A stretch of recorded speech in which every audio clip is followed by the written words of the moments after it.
Hi, you guys. It is I, Untamed, and I am back with 5 minutes with Untamed.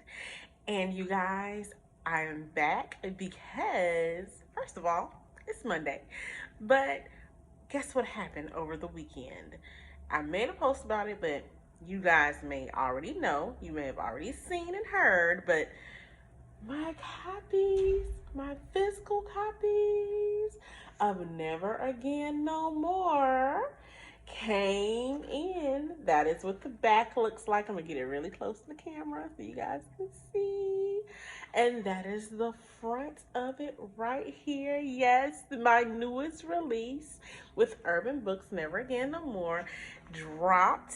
And I have the physical copy. Now, you guys, I have already done a read, but I also want to discuss and let you guys know that I think I mentioned to you that Never Again No More was available on audiobook.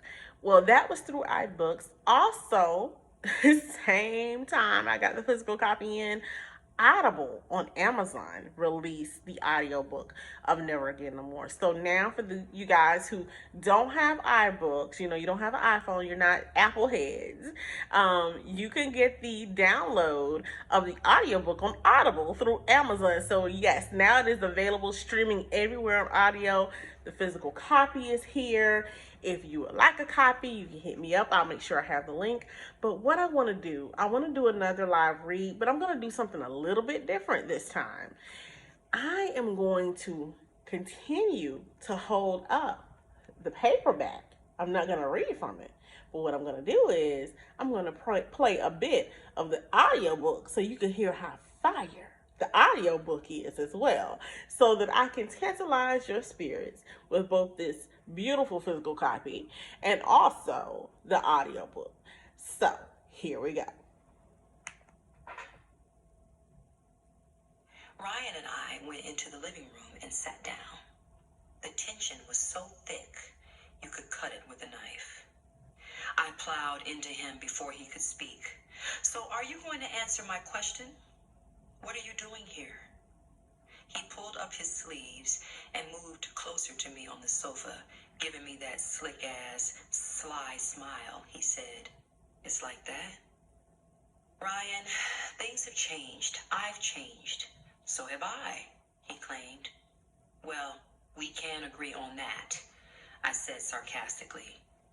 With his head bowed, he threw up his hands. "Okay, I deserved that." "Oh, you don't want me to get started on the list of things you deserve or the list of things you don't deserve and never did," I said angrily. He nodded. I deserved that too. Frustrated with just his presence, I pressed him again. "Why are you here?" With his fingers intertwined, he leaned forward and looked over at me. "Charisse, I've been thinking. Maybe I have been missing out on a wonderful life with you and the kids. They love me so much, and spending time with them like this just felt, I don't know, right. You know what I mean? I've really been thinking about this, and I think maybe we should see where this family thing could take us." Did he say what I thought he said? Bullshit. There's no way.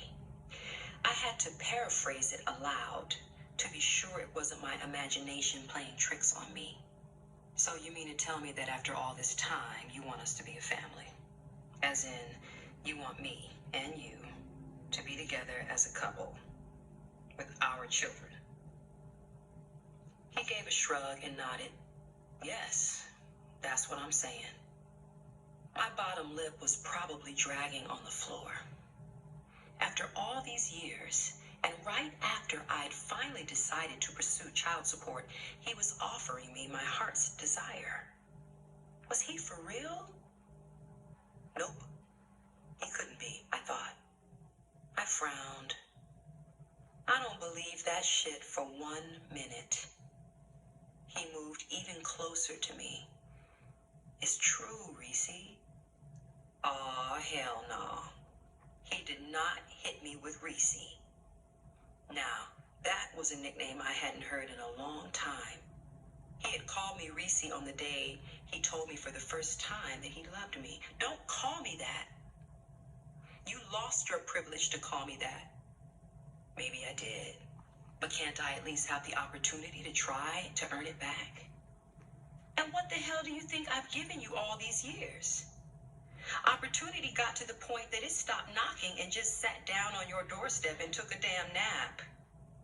He laughed. I can't argue with that, he said. His laughter ceased when he saw the expression on my face.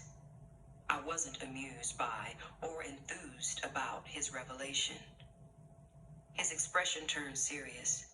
However, that was then. This is now. All I'm asking for is a chance to get it right, he pleaded, running his fingers through my hair.